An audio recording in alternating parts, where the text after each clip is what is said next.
na porção da Torá de Shemini, nós lemos a história do falecimento de Nadav e Avihu, que eram dois filhos de Arão, dois sobrinhos de Moisés. Eles cometeram um erro e veio um fogo do céu e eles faleceram. E Arão, está escrito que Arão, ao receber essa notícia, se silenciou. Inicialmente ele teve um momento de ficar apavorado, de ficar em pânico, ficar enlutado, ficar aterrorizado, mas logo depois ele se silenciou e ele lidou bem com a dor. Ele conseguiu lidar com a dor e conseguiu fazer o trabalho espiritual dele, aquilo que ele tinha que fazer como sumo sacerdote. E essa história nos remete a uma outra história conhecida sobre Rabi Meir Baal Hanes, que ele também perdeu dois filhos. E a história é que Rabi Meir Baal Hanes, Rabi Meir, o senhor dos milagres, ou dono dos milagres, estava estudando numa tarde de Shabat, na casa de estudos, e enquanto isso, na casa dele, os dois filhos dele faleceram, os dois filhos dele morreram. O que fez a mãe dele, chamada Berúria, essa Berúria, chamada uma mulher de valor, uma mulher sábia? Ela deitou os dois filhos na cama e cobriu eles com um lençol e ficou esperando o marido dela voltar para casa. Quando ele voltou, ele perguntou: onde estão meus filhos? Ela falou: eles foram para a casa de estudos. Ela não contou o que tinha acontecido, falou: eles foram para a casa de estudos.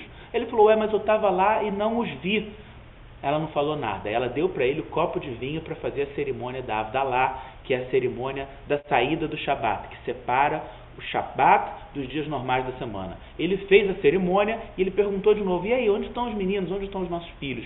Ela falou: eles saíram para fazer alguma coisa, eles devem estar voltando. Não contou de novo. Serviu para ele uma refeição e ele se alimentou e ele fez a bênção, chamada Birkat Hamazon, a bênção depois da refeição.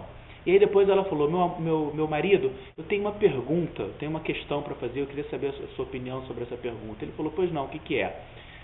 Olha, hoje mais cedo veio uma pessoa aqui e me entregou uma coisa, pediu para eu guardar uma coisa para ele. Essa pessoa veio e pediu para eu guardar uma coisa para ele. E agora ele voltou e ele está pedindo que eu devolva. O que você acha, que eu tenho que devolver? Aí o Rabi Meir falou: claro, com certeza você tem que devolver essa coisa ao seu verdadeiro proprietário. Ela falou: tá bom, então eu vou te mostrar. Ela pegou o marido pela mão, levou para o quarto dos filhos, mostrou a cama para ele e tirou o lençol, e Rabi Meir viu o corpo dos dois filhos mortos. E ele obviamente começou a chorar, ficou desesperado. Aí ela falou: você não está vendo? O Criador nos deu emprestado, nos deixou aqui essas duas almas, e agora ele veio buscar. Você não falou que eu tenho que devolver ao proprietário? E que está escrito, Rabi Hanina fala, que isso apazigou Rabi Meir, dessa forma ele apazigou, ele conseguiu ficar de bem com a espiritualidade dele, ela apazigou o espírito do marido, ela confortou o marido.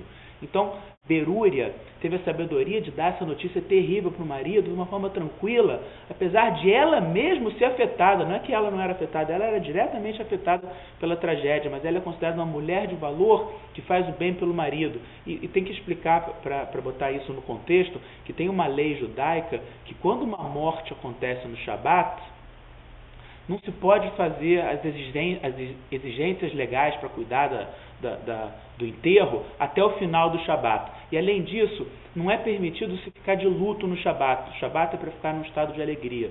Então não ia adiantar nada ela dar a notícia para o marido dela, só ia fazer com que ele violasse as leis do Shabat. Então com que intenção ela quis contar a notícia terrível de uma forma dessa parábola, para apaziguar o marido e para não fazer ele violar uma lei espiritual. E a gente aprende disso, o quanto uma mulher tem o poder de elevar o seu marido. Berúria é considerada uma mulher de valor, porque ela ajudou o marido a lidar com a dor e a receber essa notícia, sendo que ela mesma estava diretamente afetada por essa notícia.